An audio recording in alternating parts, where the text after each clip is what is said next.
اعوذ باللہ من الشیطان الرجیم بسم اللہ الرحمن الرحیم وَكَتَبْنَا عَلَيْهِمْ فِيهَا أَنَّ النَّفْسَ بِالنَّفْسِ وَالْعَيْنَ بِالْعَيْنِ وَالْأَنْفَ بِالْأَنْفِ وَالْأُذُنَ بِالْأُذُنِ وَالسِّنَّ بِالسِّنِّ وَالْجُرُوحَ قِصَاصٌ۔ گفتگو جاری تھی سورہ مائدہ کے ترجمے کے حوالے سے، اور آیت نمبر 45 ہے کہ وَكَتَبْنَا عَلَيْهِمْ فِيهَا، ہم نے مقرر کیا ان یہودیوں پر، فیہا ہا کی ضمیر توریت کی طرف جا رہی ہے، ہم نے مقرر کیا ان یہودیوں پر اس توریت کتاب میں، ان النفس بالنفس، کہ جان کا قصاص جان ہے، جان کے بدلے جان کے بدلے جان ہے، والعین بالعین، آنکھ کا قصاص آنکھ ہے، والانف بالانف، اور ناک کا قصاص ناک ہے، والاذن بالاذن، کان کا قصاص کان ہے، والسن بالسن، دانت کا قصاص دانت ہے، والجروح قصاص، اور زخم کا قصاص اتنا ہی زخم دینا ہے جتنا انسان کو ملا ہے یا کسی نے دیا ہے۔ فمن تصدق بہ، پس جو قصاص کو معاف کر دے، فہو کفارۃ لہ، بس اس کے گناہوں کا یہ کفارہ ہو جائے گا۔ معافی دینا یہ اس کے گناہوں کا کفارہ ہے، جو معاف کر رہا ہے اس کے لیے یہ گناہوں کا کفارہ ہے۔ فہو کفارۃ لہ، بس اس کے گناہوں کا یہ کفارہ ہوگا۔ ومن لم یحکم بما انزل اللہ، اور جو فیصلہ نہ کرے اس توریت کے مطابق جو خدا نے نازل کیا، کیونکہ ہماری بحث وہاں سے چلی کہ یہودیوں نے سوچا کہ غلط ایک یا تحریف کر کے ایک حکم کو بدلا جائے، کہ سنگسار کرنے کی سزا کو ایک بڑے کے لیے، ایک سردار کے لیے جس نے شادی شدہ عورت سے زنا کی ہے، کہ اس کے لیے سنگسار کا حکم تھا، اس کو تبدیل کر کے کوڑے کی سزا میں بدل دیا جائے، تاکہ اس کی جان بھی محفوظ رہے اور ہمیں رشوت بھی حاصل ہو، پیسے بھی ملیں۔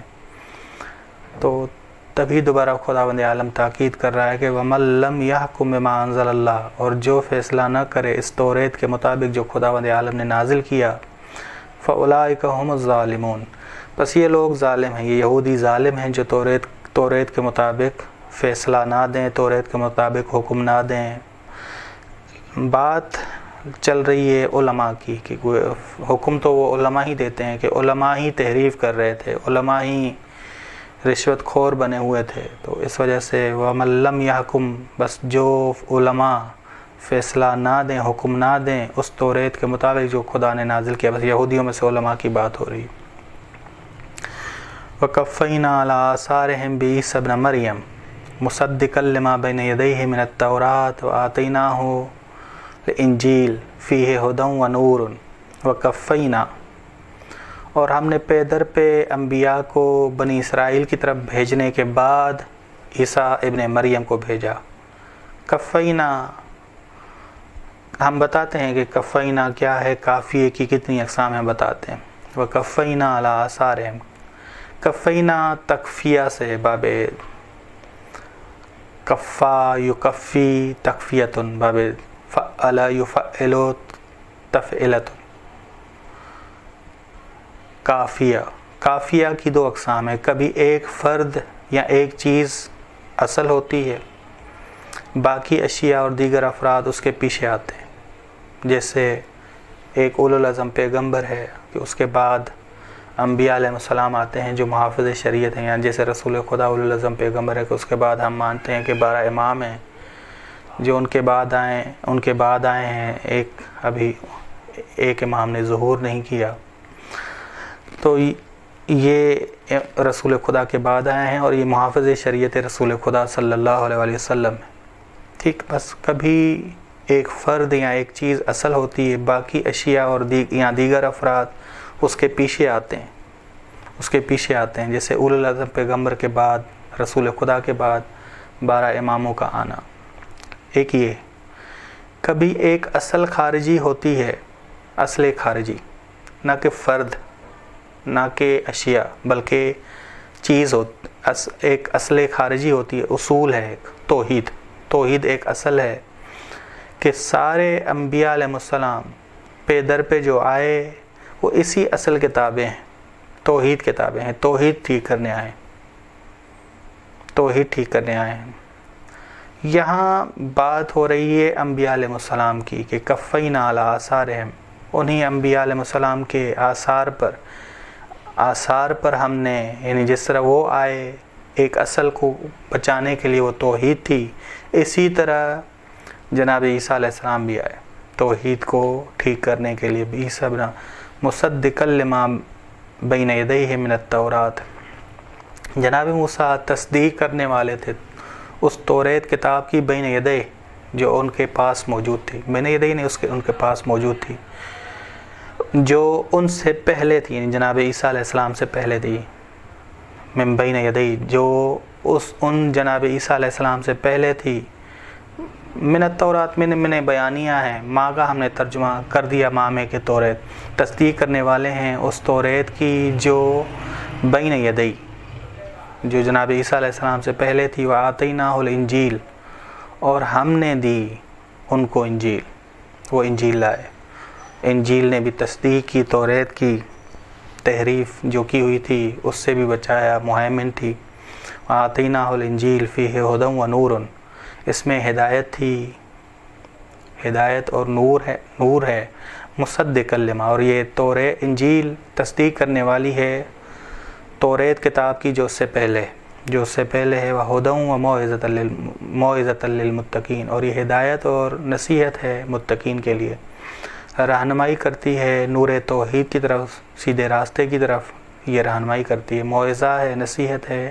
توحید کے لیے، رہنما ہے توحید کے لیے۔ بس جناب عیسیٰ علیہ السلام اسی اصل خارجی کے تابع تھے، توحید کے تابع تھے۔ وَلْيَحْكُمْ أَهْلُ الْإِنْجِيلِ بِمَا أَنزَلَ اللَّهُ فِيهِ وَمَنْ لَمْ يَحْكُمْ بِمَا أَنزَلَ اللَّهُ فَأُولَٰئِكَ هُمُ الْفَاسِقُونَ۔ آیت نمبر 47 ہے سورہ مائدہ کی کہ وَلْيَحْكُمْ أَهْلُ الْإِنْجِيلِ، فیصلہ کریں اہل الانجیل یعنی عیسائی، انجیل والے عیسائی، بما انزل اللہ، کس کے مطابق فیصلہ کرے؟ وہی الہی کے مطابق جو خدا نے، یعنی انجیل کے مطابق احکامات کے مطابق، انجیل کے احکامات کے مطابق چلیں، انجیل کے احکامات کے مطابق زندگی گزاریں، مرادی ہے۔ وَلْيَحْكُمْ أَهْلُ الْإِنْجِيلِ، فیصلہ کرنا چاہیے اہل انجیل کو انجیل کے احکامات کے مطابق، یہاں وحی الہی کے مطابق جو خدا نے نازل کی ہے انجیل کی صورت میں۔ وَلْيَحْكُمْ، بس اہل انجیل کو، عیسائیوں کو فیصلہ کرنا چاہیے، حکم کرنا چاہیے، زندگی گزارنی چاہیے انجیل کے احکامات کے مطابق، بما، اس وحی کے مطابق جو خدا نے نازل کی ہیں، جو احکامات خدا نے نازل کی ہیں اس انجیل میں۔ وَمَن لَّمْ يَحْكُمْ، اور جو حکم نہ کرے اس کے مطابق، جو زندگی نہ گزارے انجیل کے مطابق، بما انزل اللہ، جو خدا نے نازل کیا یعنی انجیل کے مطابق جو زندگی نہ گزارے، فَأُولَٰئِكَ هُمُ الْفَاسِقُونَ، بس وہی لوگ نافرمان ہیں، فاسق ہیں۔ بس فسق مقدمہ ہے کفر کا، فسق کفر کا، بس یہود و نصارہ میں بہت سارے لوگ گناہ میں مشترک تھے، جس کی وجہ سے وہ وحی الہی کی پیروی نہیں کرتے تھے۔ گناہ کیا تھا مشترک؟ گناہ یہود و نصارہ میں ایک مشترک تھا، ایک تحریف تھی کہ جس طرح یہودیوں نے توریت کے احکامات کو بدلا، اسی طرح انجیل کے احکامات کو بدلا عیسائیوں نے۔ بس پہلے ہم شروع میں بحث کر کے آئے کہ وہی یہودیوں نے ایک مثال دی قرآن کریم نے کہ بھئی جب ایک بڑے سردار نے زنا کی تو یہودیوں نے حکم بدلنا چاہا، سنسار کا حکم بدلنا چاہا اور کوڑے میں بدلنا چاہا۔ رسول خدا کے پاس بھی آئے کہ رسول کوئی الگ حکم دیں، نرم والا حکم دے تاکہ ہم فیصلہ کریں۔ یہی کام عیسائیوں نے بھی کیا، تحریف اور کفر، دو کام جو یہودیوں نے کیے وہی دو کام عیسائیوں نے بھی کیے۔ بڑا اہم مطلب ہے، یعنی اب خدا ہمیں متوجہ کر رہا ہے کہ تم یہ دو کام نہ کرنا، تحریف اور کفر یعنی نافرمانی، خدا کے احکامات کی نافرمانی، جس طرح یہودیوں نے توریت کی نافرمانی کی، عیسائیوں نے توریت انجیل کی نافرمانی کی، اسی طرح تم قرآن کی نافرمانی نہ کرنا۔ بس یہ اہم پیغام ہے۔ صلی اللہ علی محمد آل بیتہ الطیبین۔